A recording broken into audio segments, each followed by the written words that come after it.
Welcome back to the verdict, taking a look at reactions and INEC's response and what else is expected. How do they cope? What do they do moving forward concerning those areas where there are challenges? Well, let's go over now. Emmanuel Eweyi, our correspondent in Rivers State, he reports to us talking about some shootings going on there. Emmanuel. It is the morning after, and it's a day of mourning of some sorts in the homes of families and friends of those who were caught up in the crossfire of the violence that was recorded in Rivers State and perhaps in other parts of the country, as we continue to get reports from local government areas in the state such as Ikwere, Eleme, Okrika, where there are also allegations of some form of security intimidation. INEC is expected to give a full report on that matter.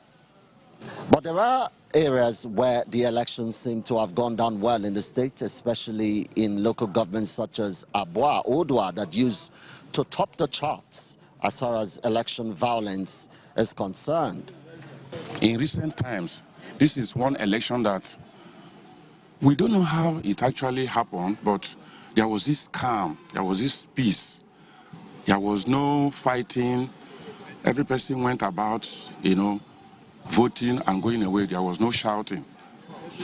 People are surprised. As collation of results continue into the day, we will be keeping our eyes on the situation. Back to you guys. All right, yes, we will, and we will come back to you as well later. But it's a situation that that's got a lot of people focused on it, and rightly so, because of the security situation there. Unfortunate incidents that even INEC has referred to about those who had to lose their lives as a result of the election, which was completely unnecessary.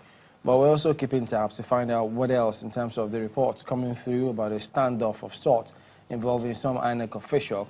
So we're trying to pull through and get some word from there in terms of updates as to what exactly is going on. Is the report out there of a certain INEC official being held hostage true? Is it the case? We'll try it independently, see if we can verify or get word and updates at least on that matter. Okay, I would like to ask a few questions to Mr. Lawrence, really, because at this point, security is still taking the center stage. You have been on that route before, and probably is just about the right person to ask on this line of thoughts. What's your assessment of the conduct of the police for this election? Yeah, I think the police have done so well, like the IG himself did observe. And generally, from the reports we're getting from the various, all the states, all the local locations, the police have actually demonstrated professionalism, which IG has always emphasized. And that actually has been a result of the capacity building training program that was organized in all the 12 zones of the Nigerian police force across the country. And I'm happy that this time nobody raised any accusation against the police like previous elections. I think it's a plot of the police and a plot of our democracy. Because the police are the lead agency, the principal law enforcement agency in terms of law and order, And I think they've done well. Like even a pessimist can attest to that fact today, that the police have done very well. I think they need to be appreciated. Even INEC too. It's not easy to organize election in our country, considering the topography, the bad roads, and so forth. When I see people talking about the arrival of materials, they don't consider the nature of our roads, I know. So I think that we should be really happy to say we congratulate ourselves for this election, and we show to the world that we're really evolving to deepen our democracy, to grow us, actually become truly the Gen of Africa in terms of our understanding on how to build our democracy. I think security is key and central, and I think it has played a critical role in the entire electoral process. What in your view should happen, especially now that we got that report from Agor area in Lagos? What do you think should happen?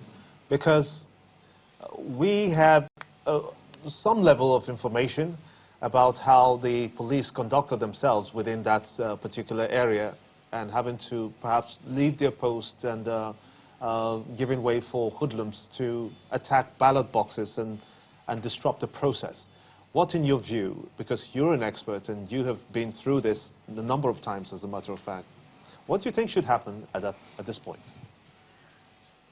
Yeah, like it was mentioned some days ago by the INEC chairman, like why it's so happy this time is that security deployment is by name, and they have the phone numbers of those deployed to each police station. And again, police supervision is key and central in the police operations. And you know, there are various levels of supervision. You have those that are immediate at the police station itself. There are other officers who probably supervise a particular beat, a particular location. If anybody is found to have left his beat at that particular time, I'm sure discipline is police don't compromise discipline. We enforce discipline, and we have mechanism for how such person should be dealt with. But I can say that I don't think any policeman will leave his beat, knowing the importance attached to effective policing of the electoral process and the police stations in particular. And I'm sure an officer who were assigned to that area must have at least gone around to ensure that the men deployed are on their posts. And of course, the other security agencies, because not only the police that is there, the police is being complemented by other security agencies like the civil defense, the immigration, the custom, the fire service. So particularly the main police station itself, which is the inner level of the access control, but the periphery and the outer, which is being manned by armed police and armed military men. I think for me, generally, I can say it's a very good performance, very good outing, and I think it's even though like there's no perfect election anywhere in the world.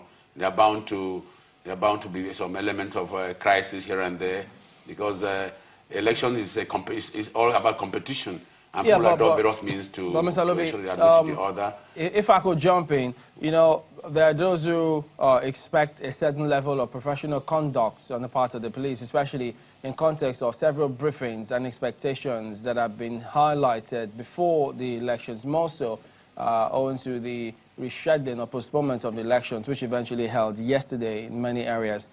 But the image which we just saw a bit of, which we may look at again now, had to do with Osun State, Oriade local government area. There are those who wonder because they expected the police, having understood the terrain and the scenario playing itself out, to provide security for INEC office. But where were they? Many indicate they were almost nowhere to be found, and as such, this happened where materials, the ballot papers, were set ablaze by those who wanted to disrupt the process. So if people say the police failed in that responsibility, in that regard, to protect this, will they be wrong to say that?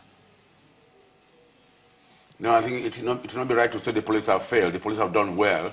That they had that singular act, that particular unfortunate incident, doesn't mean that the police have failed. The police they cover all election police stations. They cover also INEC offices. Like it did happen when there was that incident in Anka and other places. I think the police took action, but sometimes no arrangement is always, security planning could be perfect. It could be some lapses here and there. That doesn't mean that they have failed. Generally, I think they've done well.